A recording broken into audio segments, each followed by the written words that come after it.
Good evening and welcome to Lourly Online. I hope y'all are having a great day. Hope y'all have had a great day. It's been interesting for me. I'm sorry that I'm kind of rough looking tonight. We were getting that tree. We were getting that tree off of the house and had to get the power cut, and so the power has been cut to the house all day, and so I didn't get a chance to go home and shower and change clothes. So y'all are getting kind of rough looking Pastor Trey this afternoon, but hopefully nobody will care too much. Um, Anyhow, hope y'all are having a great day. If there are any prayer requests or concerns or anything, go ahead and scroll to the bottom of the website and drop those in the prayer request form and submit those, and we'll get praying about those. Also, don't forget that you can submit your prayer requests through the website. You can also give through the website.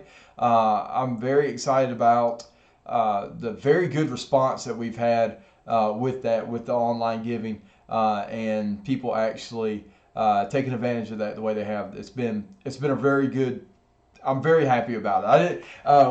It was funny that right before all of this, the deacons and I had briefly discussed this in a deacons meeting about the online giving, and I told them that the day would be coming where we would have to start doing this. And I said, I'm not sure if the church is quite ready for it yet.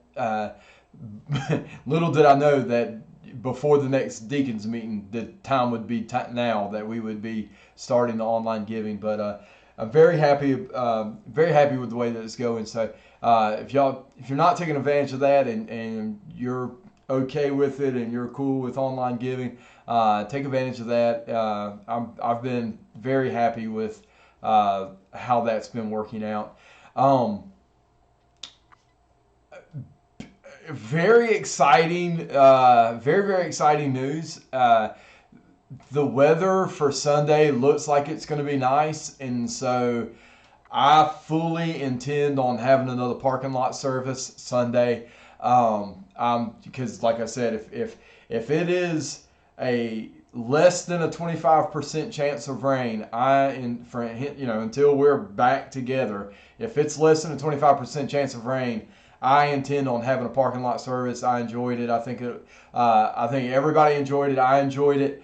It was much better than preaching to a camera, and I think the community enjoyed it. I have heard some positive feedback from the community about it, so I'm excited to do it again. So this Sunday, unless something changes, we will be having a parking lot service. We will be having Lourly on the lot Sunday, which I'm super excited about. Also, still waiting to hear an absolute confirmation on Hope for the Hungry, exactly what we're going to be doing. Just to give you a little bit of a heads up of what me and David had talked about. And again, this is not written in stone yet, but it's still kind of up in the air. And when I get to 100%, I'll let you know for sure. But what he's talking about, and I have to pull my calendar up real quick. Drop that down right there, and so because I can't remember the date.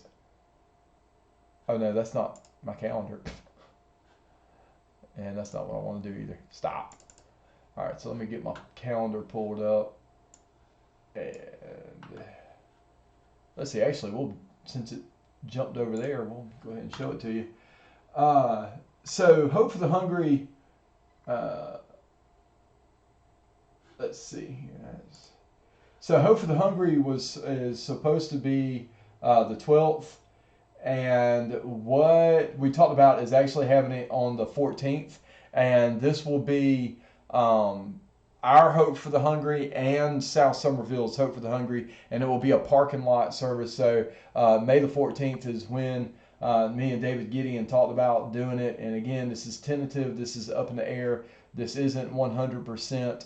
But that is what we're talking about, of having a drive-through type service, and we are expecting our folks that come here and the 100+ people that come to South Somerville's to come through. So we're definitely going to need volunteers. If you've never come to it, if you've never volunteered for a Hope for the Hungry, particularly if you are young and you're just out of work, you might be kind of quarantining or not in work at that time.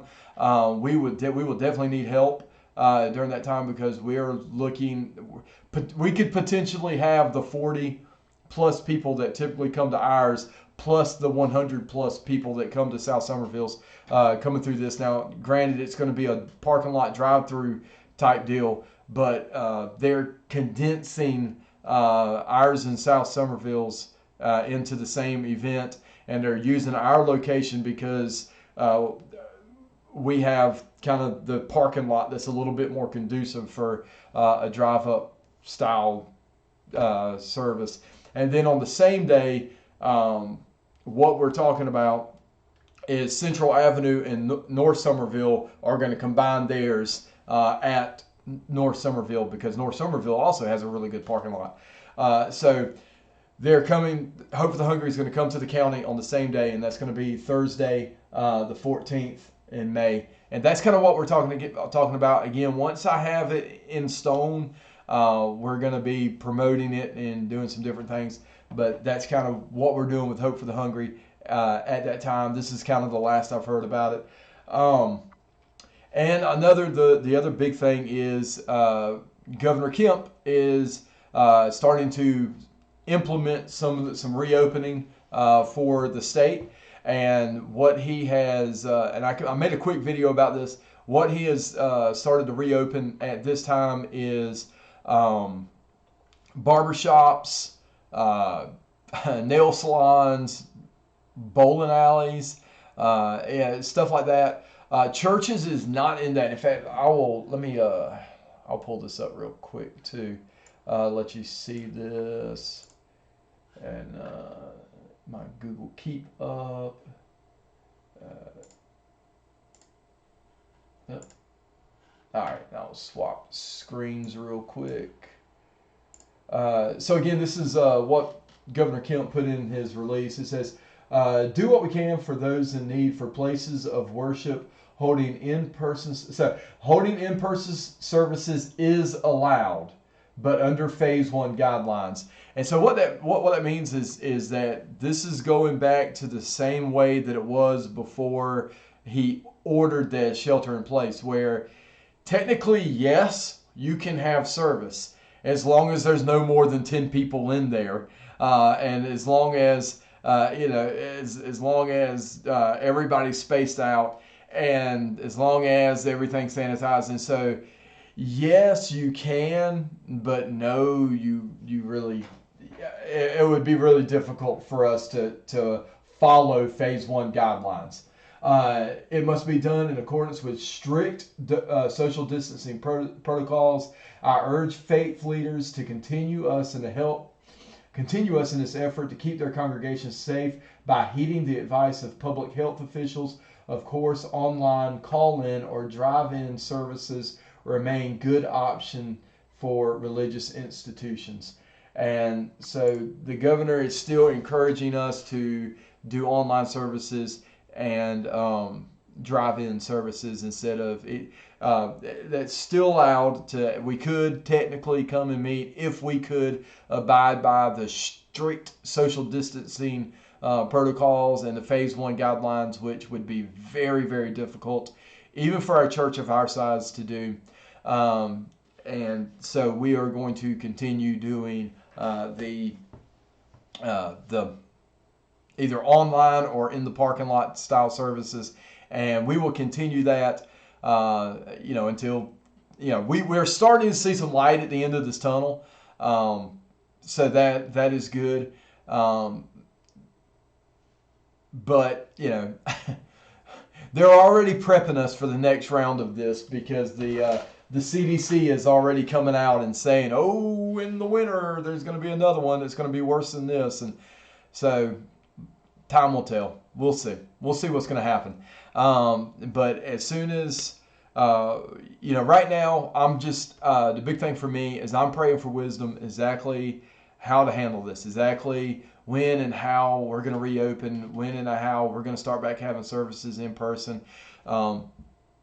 Excuse me.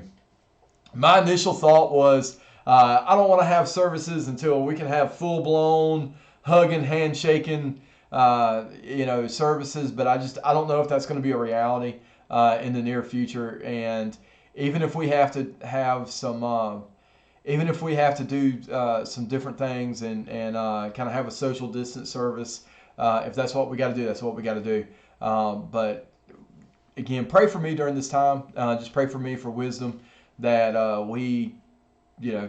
that God gives me wisdom, gives us wisdom exactly how to do this, how to go about this.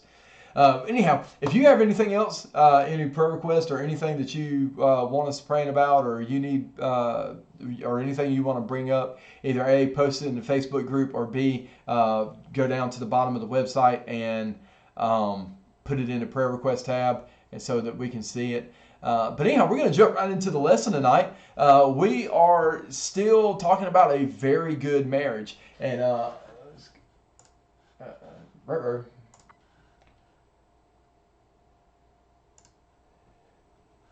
so again, we're talking about having a very good marriage, and what does that mean, and what does it mean to have a very good marriage?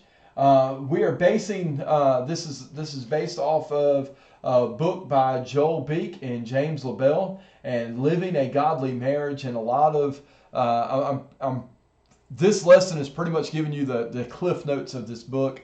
Again, I will put a link to where you can, if you want to purchase this book. I'll put a link in the face whenever I put the YouTube, because once this is done going live off the website, I will put the recording of it on YouTube and share a link of that to our Facebook group, and I will try to remember to put a link to the book and in that post on Facebook of Living a Godly Marriage by Joel Beek and James LaBelle.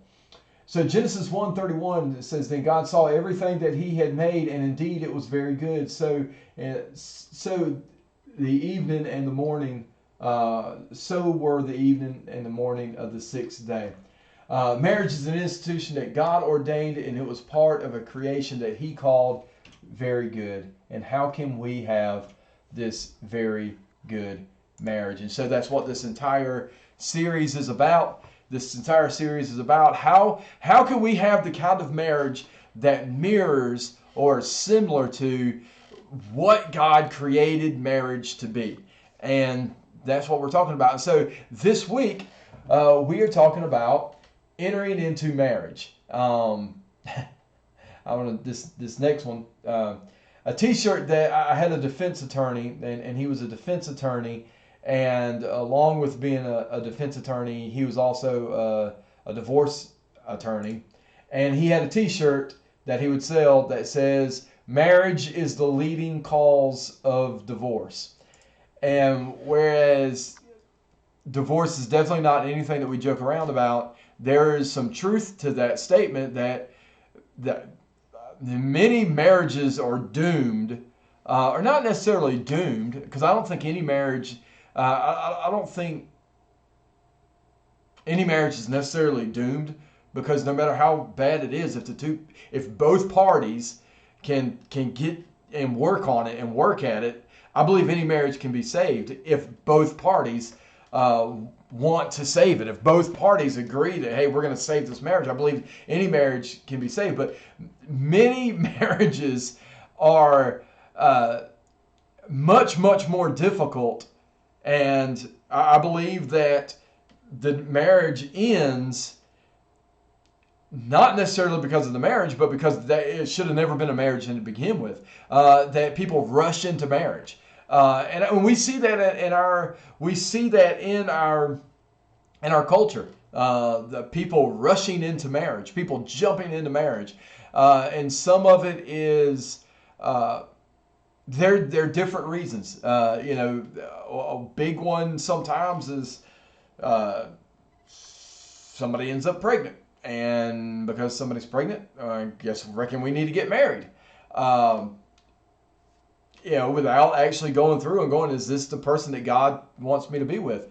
or the classic, well, we're living together, and being that we're living together, everybody's saying that we shouldn't live together and not be married. So, let's just get married because we're living together. And I don't agree with people living together outside of marriage. And it's not so much the living together; it's the y'all know adult. Y'all know. That's the problem.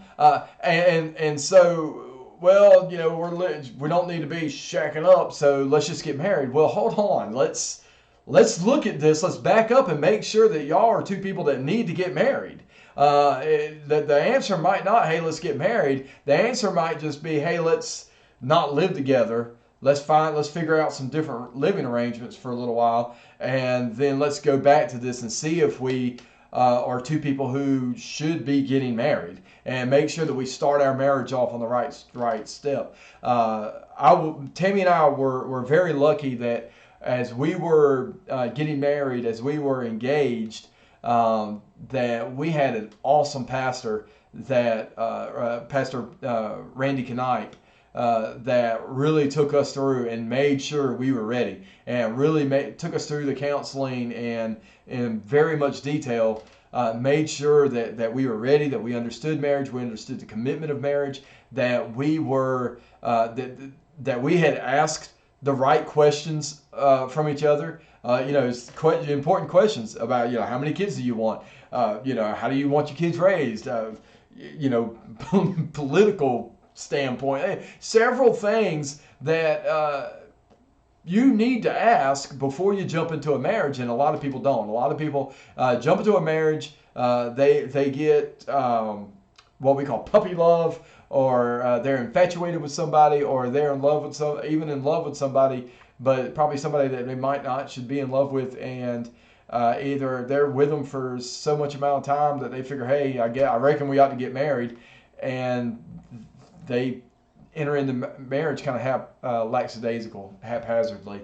And so we're going to talk about that tonight, about entering into marriage and the proper way to enter into a marriage, the proper way to go about finding a spouse. Now, if you are married and you're going, well, this lesson's not going to be for me. I'm married. I've been married for 30 some odd years. It's still for you, because I'm sure that you know somebody who's single. I'm sure that you know somebody that you might have a relative, a family member that may be thinking about getting married and something, and you through this may have some good advice for them that you may be able to impart to them. So let's jump right into it. And let's see here. So first and foremost, before we even start thinking about a trying to find a spouse, is we've got to choose God for ourselves. But before you can start looking for a godly spouse, you've got to be in that position where God is your number one, where you are seeking God, where your eyes are upon God, because it's going to be really hard for you to do anything else that we're talking about if you haven't chosen God for yourself. Like before you start looking for a spouse, or before any of this, you need to make sure that your relationship with God is in the right place. You need to make sure that where you're at in your faith is in the right place, and that way you're attuned to what God is trying to, the person that God is trying to put in your path, and so that when you meet that person, you're in right relationship with God, and it's going to be very obvious to you that, hey, this is the right person for you, and so kind of the worldly thing that I've heard say is, before you start trying to enter in the relationship, you need to make sure that you're fixed, that you're good, you're okay being single. And the Christian's response to that is, before you enter in a relationship, because a relationship is the two of you edifying Christ, the two of you seeking Christ together, before you enter into the two of you seeking Christ, the one of you, you need to be seeking Christ, and you need to make sure that your relationship with Christ is spot on and dead on, and because if your relationship with Christ isn't right, if you are a man, how can you love Christ as Christ loved the church if your relationship with Christ isn't there? If you are a woman, how are you to submit to your husband if you're not submitted to Christ? So before we can worship God and seek God together as a couple, we have to be able to seek God as an individual. And so that's the first thing that as seeking a spouse that we need to be doing is first thing before anything, we're making sure, or that person needs to make sure that their relationship with Christ is spot on, or it's good. So the second thing that we do is we seek a spouse from God. I'm not knocking dating websites. I'm not, different ways of meeting people. But the bottom line, the way that we are going to find a spouse, the best way to find a spouse, the godly way to find a spouse, the correct Christian way to find a spouse is that we seek that spouse from God. We remember in Genesis that God brought Eve to Adam. That God created Eve just for Adam, and as we are seeking a spouse, that's something that we have to do. We have to trust God to bring us that spouse, and trust that God knows who we need and what we need, more so than what we even know what we need and who we need, and seek that spouse from God. So if you're single and you're in the dating game or whatever, that needs to be a big part of it. A big part of trying to find that spouse isn't really trying to find that spouse. It's trusting God that God is going to bring you that spouse. And so if you know somebody who's single and is out there and trying to date and trying to find somebody and trying to meet somebody, encourage them. Listen, stop trying to find somebody and trust God that God's going to put somebody in your path. Stop. You don't necessarily have to put in, do what God is commanding you to do and leading you to do, but ultimately God is going to bring you somebody. God's going to put that person in your life, and just trust Him in that. And that's hard, but trust Him in that. And so let's see exactly how this fleshes out, and exactly how do we seek a spouse from God? How does a single person who is seeking the spouse, who's trying to enter into a marriage, but enter into a godly marriage, how do they seek a spouse out from God? Exactly what does that flesh out to be? But I think I have one slide before this. A couple scriptures. So James 1:17, it says, "Every good gift, every perfect gift is from above and comes from the Father of lights, with whom there is no variation or shadow of turning." And so what this is saying is that everything that's good comes from God. And if you're going to get a good spouse, that spouse is going to come from God. Psalms 19:14 says, "A house and riches are inheritance from fathers, but a prudent wife is from the Lord." And now this is Solomon writing to his son, so it is in that masculine sense. But as we could read this, a prudent spouse is from the Lord. And it says that inheritance is from your parents, but a good spouse is from the Lord. So seeking a spouse from God is the easiest way to find a godly spouse. Absolutely. So how does this flesh out? And exactly what do we do if we are going to be seeking a spouse from God? Exactly how do we do that? So how do we seek a spouse from the Lord? First thing that we have to do is we have to submit.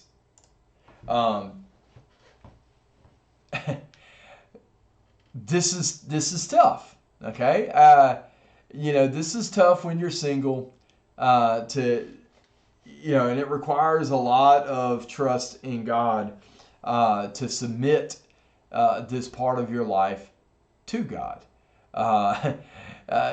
Because when you're single, you're worried. Oh man, if I trust God in this, if I seek God in this, and I turn this over to God, my dating life, He's gonna, is God gonna put me with with like some girl or some guy, and they've got like one brown eyebrow, one blonde eyebrow, and then their teeth is all missing like 8 teeth. And I mean, they're a sweet girl or a sweet guy, and they're really godly, but is this who God's going to put me with? And so part of trusting God, part of submitting to God is also trusting God and trusting that God knows what's best for you, and God has the best person in store for you, and a person that is the best for you, and you are the best for them.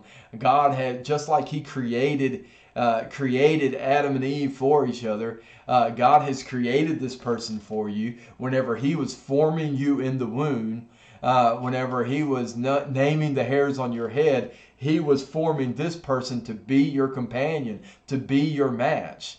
And we have to submit to God and trust God that, okay, God, I'm really concerned about this because this is like my future companion, but I trust you in it. I trust you that you know what's best for me. You know my heart better than I know my heart, and I'm submitting to you. As I'm dating in a godly way. I'm dating in such a way, and even my dating life, I'm turning that over to you. So that you are the God of my dating life. You are the God of the people that I date, and I'm turning all this over to you, and I'm submitting to you.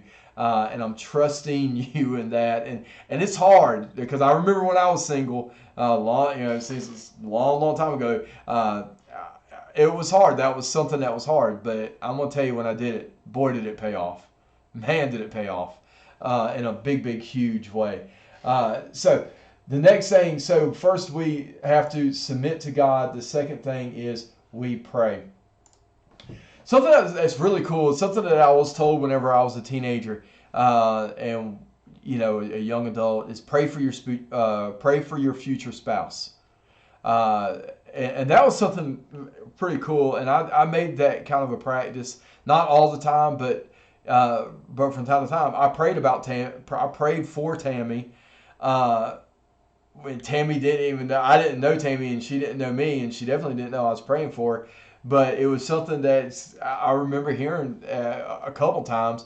Pray for your future spouse, and I prayed, and I did. I'd pray something like, God, whoever my future spouse is, I want to pray for them. I want to pray that you give them comfort. I pray that you're drawing them closer to you.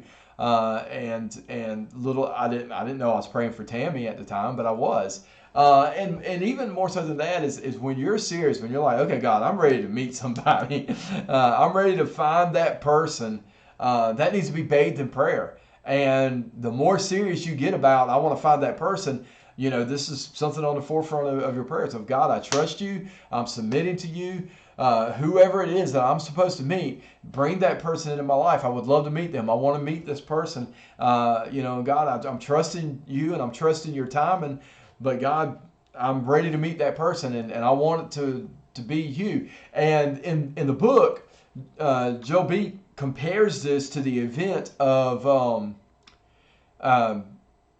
Abraham's servant finding Rebecca, and how Abraham's servant, first thing he does is he submits to Abraham, and he everything that Abraham tells him that he does, and then as he shows up in the land where she's going to get Isaac's wife from, he first thing he does is pray, and he prays to help, that God will help him find this person, the person that God has chosen to be Isaac's wife. And that is something else that we have to do, is we have to pray that God shows us that person. And so again, if you're already been married for so many years, obviously this doesn't necessarily apply to you, but if you know somebody, or you have a child or a grandchild or a niece or a nephew who is single, and it's like, oh, I'm just looking for somebody, these are the things you need to tell them to do. You need to tell them you need to get your relationship with Christ strengthened. If you want to find a good spouse and have a very good marriage, you need to get yourself right with God. You need to start taking this serious. Because this is the thing, as a single person, and you're going out and you're dating, who knows who you're going to, you're in the blind. Because when you meet somebody, they're going to put their best foot forward.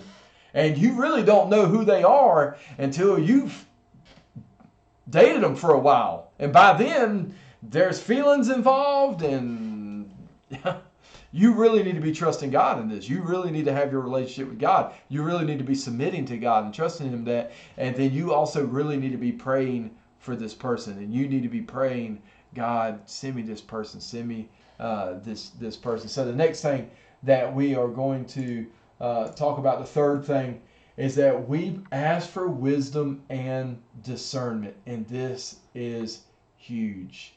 I can't tell you. Y'all know how big I am on praying for wisdom.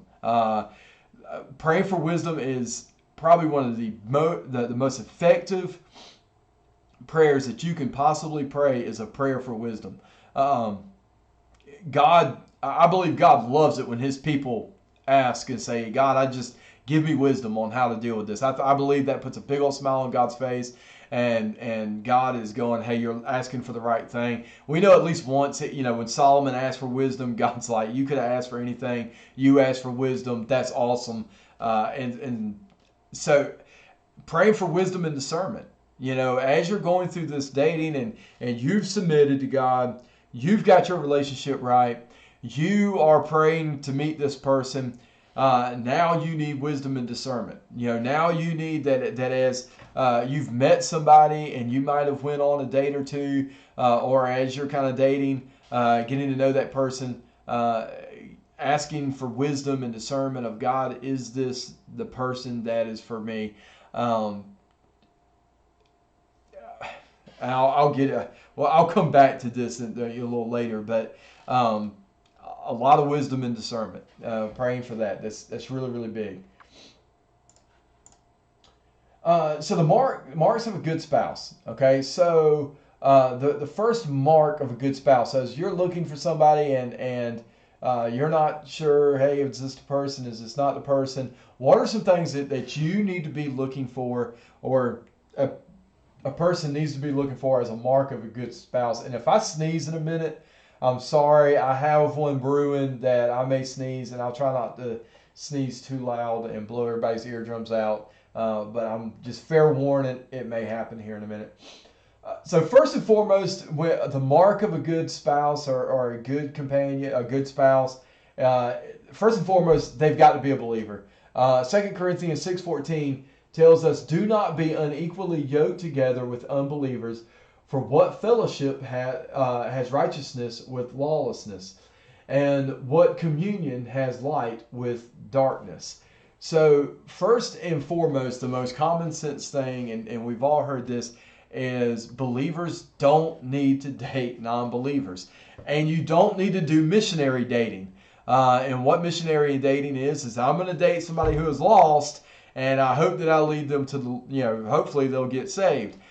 Missionary dating is just a bad idea, because it typically doesn't happen that way. Every now and then it may, but typically it doesn't. You need to be, if you are a believer, your spouse needs to be a believer. You do not need to be unequally yoked with a non-believer. And it makes things difficult. And I know that there may be people watching that are in that boat. And I'm not knocking you whatsoever. I'm talking about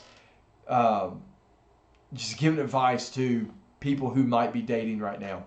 Maybe you're dating somebody and seriously dating somebody who is not a believer. Am I saying break up with them? I'm saying you need to pray about it. I'm saying you need to ask for wisdom and discernment. I'm saying that you really need to seek God on that. Now, if you're just single and you're looking and you're seeking God, first and foremost, the first mark of this good spouse is going to be a Christian, that they are saved, they are born again, and they are a Christian. We don't need to be looking to date non-believers, because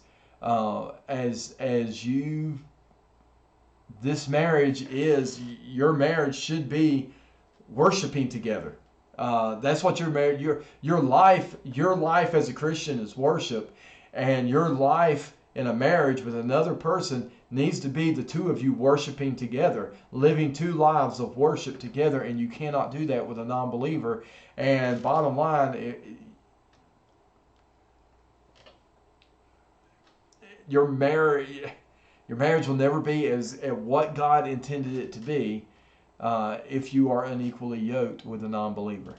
Now, what if you are? What if you're in a marriage with a non-believer? We're going to touch on that and talk more about that at the end of this lesson. So let's go back.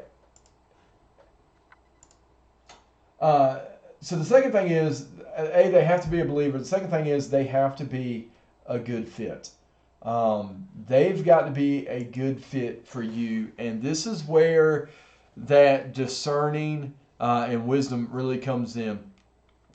Because just because they're a believer, just because even if they're a great man or woman of God, they might not be the right fit for you. They might not be the person for you, even if they are a great man or woman of God. Even if they might seem like a perfect fit for you. And I'm going to tell a little personal story. The girl that I dated right before I dated Tammy, and I mean, when I say right before, I mean like, I think me and this girl stopped dating the week Tammy and I met. And Tammy and I like started dating almost immediately. The girl that I dated right before Tammy, awesome Christian girl. In fact, today she's a Christian author now. And she seemed like she would have been a great fit for me. And I seemed like I probably would have been a great fit for her. However, just through wisdom and discernment and both of us seeking God, we just knew that we weren't. We knew that we learned from each other during that time that we dated, and we had our relationship was a very God-centered relationship, but we knew through wisdom and discernment and seeking God together, we knew that we weren't. And she ended up moving, kind of a tragic story. She ended up moving to Dublin, Georgia, and I lived in Savannah. And kind of another thing is that we knew that it wasn't what we knew, that we weren't, that we weren't the ones that God had chosen for each other. And then it was also, I don't want to do a long distance relationship. Well, then I meet Tammy. This girl lives in Dublin, who's 2 hours away. I meet Tammy, who is 4 hours away, and I start having a long distance relationship with her. And we meet in Dublin halfway. Tammy and I would both of us would drive to Dublin to meet halfway to hang out sometimes. And one time, I bumped into this girl at Walmart, and I was like, "Hey, this is my girlfriend, and she lives in Atlanta, and we meet halfway." And I just, running my mouth, flopping my gums. And afterwards, Tammy's like, wasn't one of the reasons that y'all stopped dating is because you didn't want to have a long distance relationship? And I was like, oh, she probably hates me.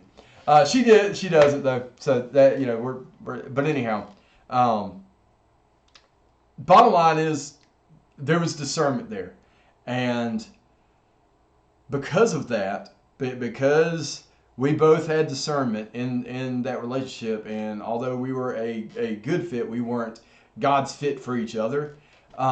Because of that, literally, either the next week or that weekend, I met my actual fit.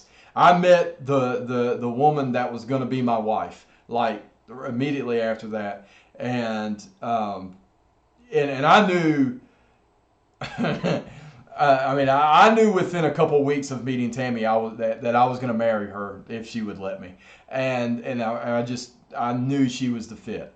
And it took me, I guess, dating someone who was almost the fit to make it very obvious when I met the one that fit me. And again, it takes a lot of discernment, a lot of seeking God, a lot of being in that right relationship with God and seeking God and asking for wisdom, asking for discernment. to be able to tell between a good fit and the fit. So let's go on over here, and I'll stop talking about ex-girlfriends. So first thing that we need to consider whenever we're talking about hold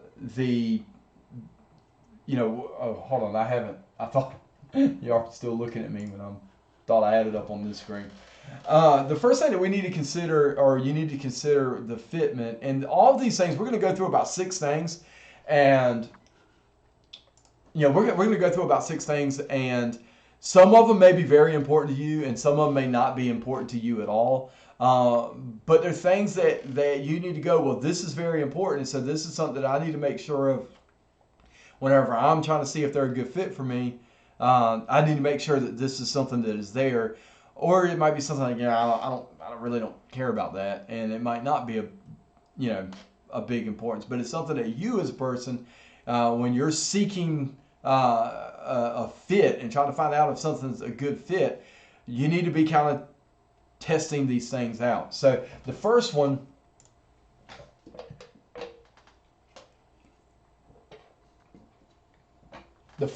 is their report. And what that means is kind of what other people think about them. Now, this is something that is like super low for me. I don't care what other people think about. I never cared what other people thought about who I was dating. I could care less. And so it wasn't a huge deal for me. But for you, that might be something that for you is a little bit more important. And that's just something about you. What is their background? Where did they come from? How are they respected by your friends and your family,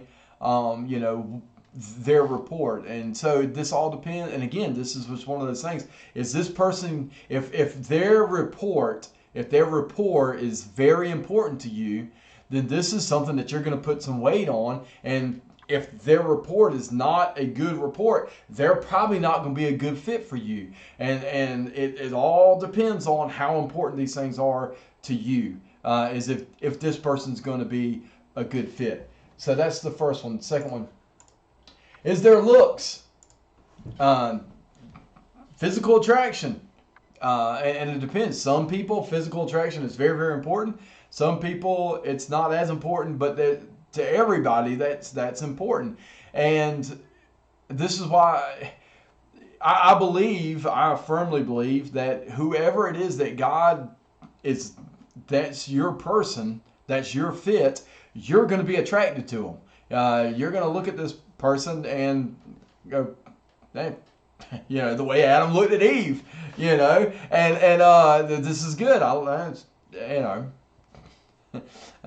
promise you, the first time I laid eyes on Tammy, I was like, wow. And so you will be, and how important it is depends on you. Depends on, are you somebody who feels like you have to have a beauty queen or a fitness model, or do you not care as much? Again, these are all things that are weighing out, and oh my goodness, I really, I thought doing this was going to be a great idea, and the more like I'm doing this, the more awkward it gets as I'm talking about ex-girlfriends and meeting. Anyhow, let's see if I can stop embarrassing myself and get on with this some more. So the next thing is their speech, and this is all coming straight out of the book. Their speech, and so how they talk, and the things that they say, and the things they talk about, and the things that that are coming out of their mouths, and are you okay with someone who might talk a little redneck? Or are you okay with someone who might talk a little hood? Or are you okay with somebody who is perfectly etiquette all the time? Or do you require somebody who is perfectly etiquette all the time?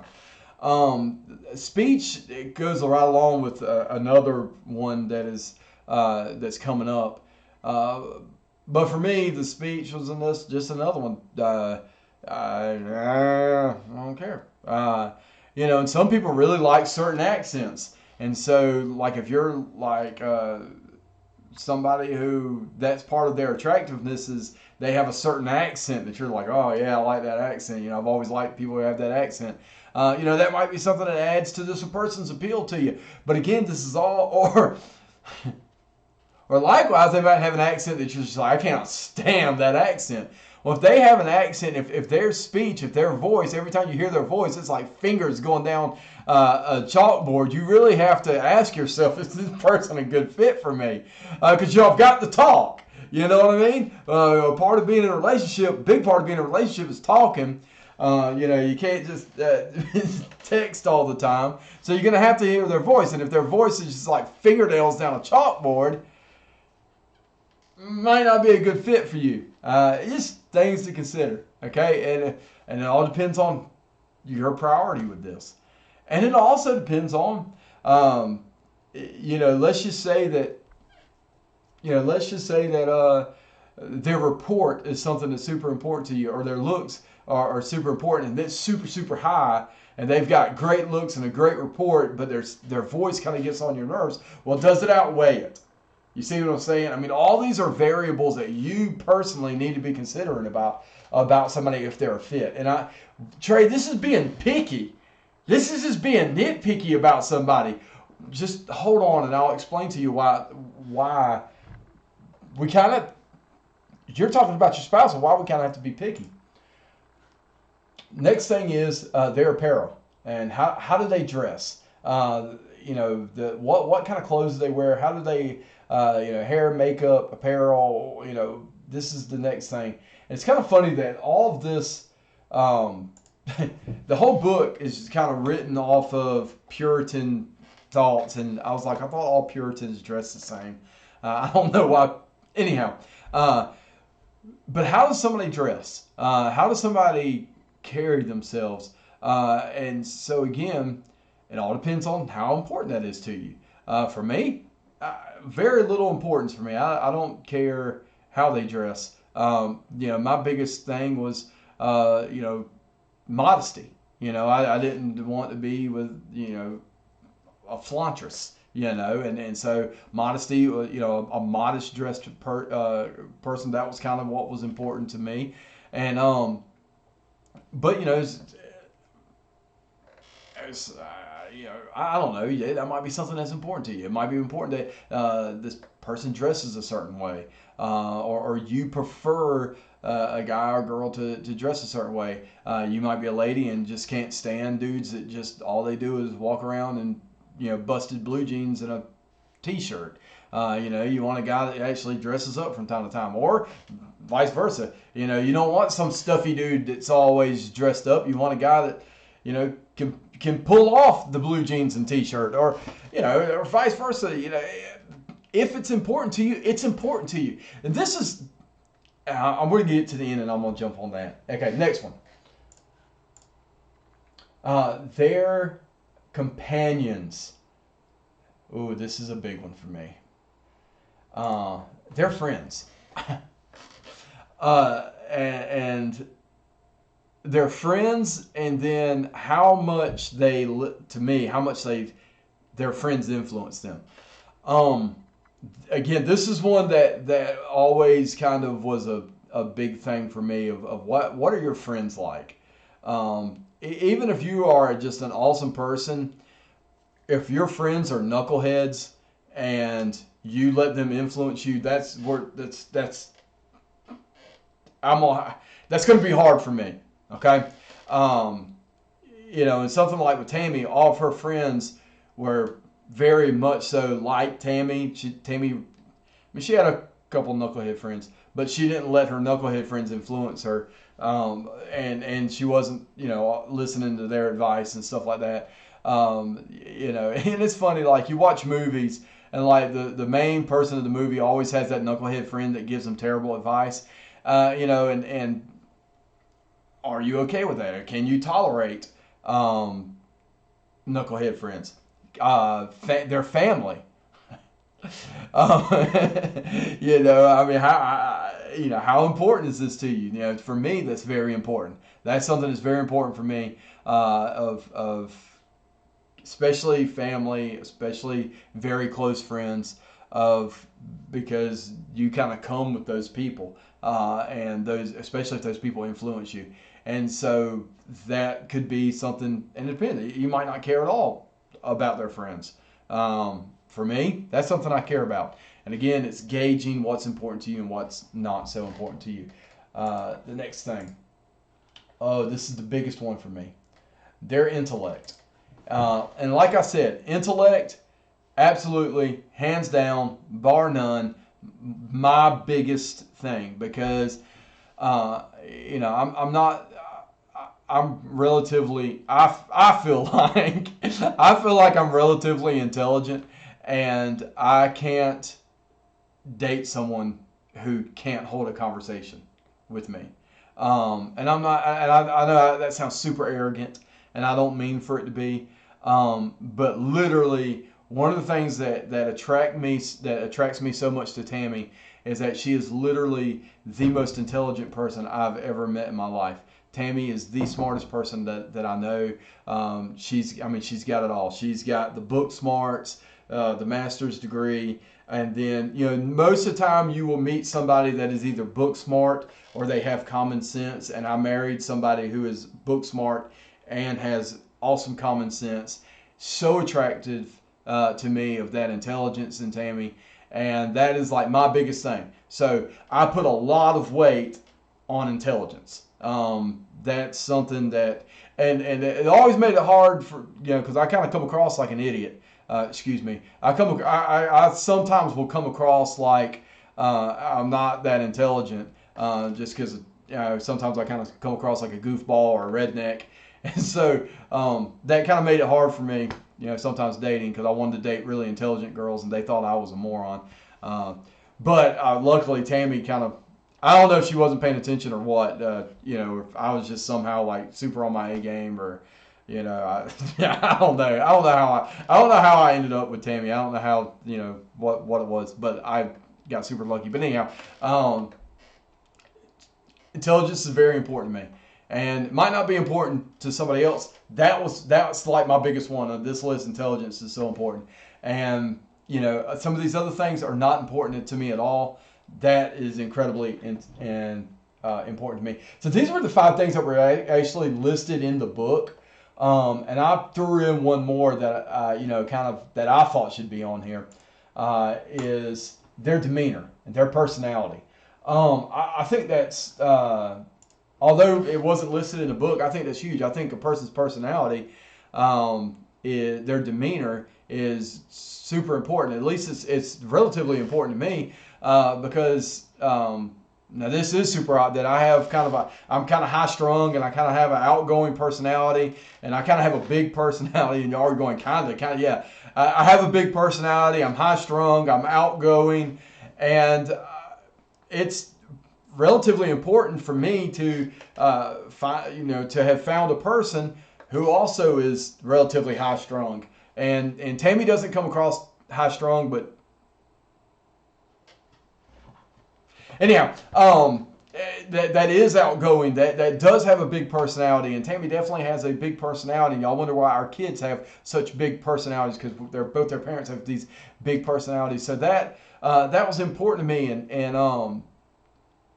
and probably something important to you. Yeah, you might be kind of low key, and what you're attracted to is somebody else low key, or you might be low key and you're attracted to somebody who is kind of high strung, or vice versa. And whatever it is, that this is the personality trait that I like in a person, that's important. And so to kind of address this and why this is important, I believe this is my last slide. It's not, but we'll go back to it. So the reason that this is important for when you're choosing somebody, and it sounds like, oh, you have all these qualifications and these 6 things that are important to make sure that they're a good fit. Is it really? I mean, isn't that just being picky? Yes. It might be being a little picky, but you are making sure that this is a good fit for you, and you're using wisdom and discernment to make sure of it. So, yes, it might be picky, but it's something that you need to do, because you are picking somebody who is going to be your spouse for the rest of your life. And, the thing about it is you go, yeah, I like this about him, but this really gets on my nerves. But we're first started dating and it's puppy love and I love them and so much. Well, when that puppy love wears off, and that initial wears off, that thing that kind of bothered you is going to start getting bigger and bigger and bigger and bigger and bigger.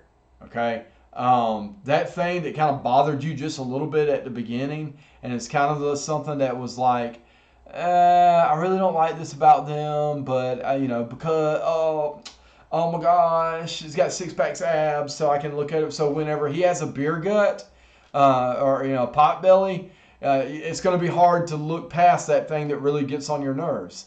So this is why that while you're dating and while you're looking for a spouse, these things really are important, and to make sure that you are knowing what you want and seeking God, what do I truly want in a person, and then making sure that that they're kind of meeting these things and finding that right fit. Because like I said, just because a person's a godly person doesn't mean they're a right fit for you. And God has that right fit out there for you.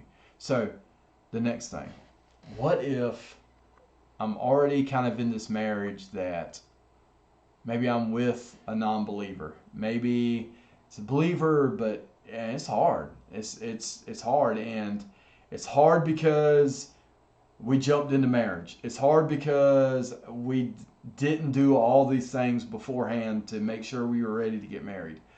What if I'm in that situation? What if it's too late for me to do these things? What do I need to do? You need to go back to our very first slide and choose God for yourself.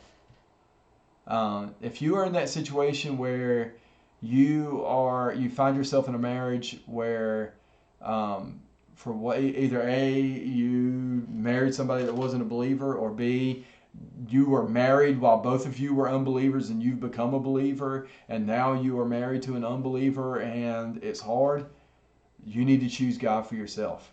You need to make sure that you are living it out. You need to go back to that very first slide and choose God for yourself. And even if your spouse does not want to be in this worship together, this journey together, you make sure you're there. You make sure that you're there. You can go all the way back through this whole lesson. If you are in a marriage where you didn't do these things coming into the marriage, or you did, and just for some reason your spouse isn't wanting to choose to worship with you, to choose to live a godly life with you, you can literally go back through this whole lesson and do all of these things that a single person is doing. And you choose God for yourself. You pray for your spouse. You submit to God. You do all of these things that we talked about. And you trust God. And you do these things. You choose God for yourself. You submit to God. You submit your marriage to God. It says, God, I want to fix my marriage. I'm going to put the camera back on. Yeah, I want to fix my marriage. I want my marriage to be great, but I'm submitting it to you. I submit to you. I trust you with this marriage. You pray, God, I want to pray for my spouse. Yeah, I know that they're not seeking you the way they should be seeking you, but I'm praying for them, and I'm praying for them. I'm praying that you'll soften their hearts. And you live that example, and you just keep plugging at it, and you choose God for yourself, and you keep living that example. I hope that tonight, I know this wasn't for everybody. I know that most of y'all probably are married. But again, like I said, if you ever get to talk to somebody who's seeking, this may be a good starting point of kind of helping them along, helping them navigate being single and what that means and finding somebody. Anyhow, y'all have any comments or prayer requests, drop them in the box at the bottom of the website. Hope y'all are having a great night. we're going to close out in prayer. Lord, we come before you right now. I just want to thank you so much for your many, many blessings. God, right now, I just pray that if anybody who's watching this is seeking, is trying to find a spouse, God, I pray that you will bring that spouse to them quickly.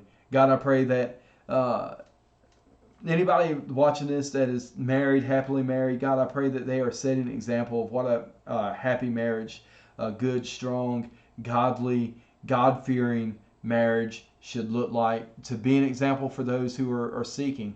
And God, I pray that anybody watching this that is happily married, God, I pray that you would give them the opportunity to share with those that are seeking marriage, to be able to find, to enter into a marriage in a godly manner.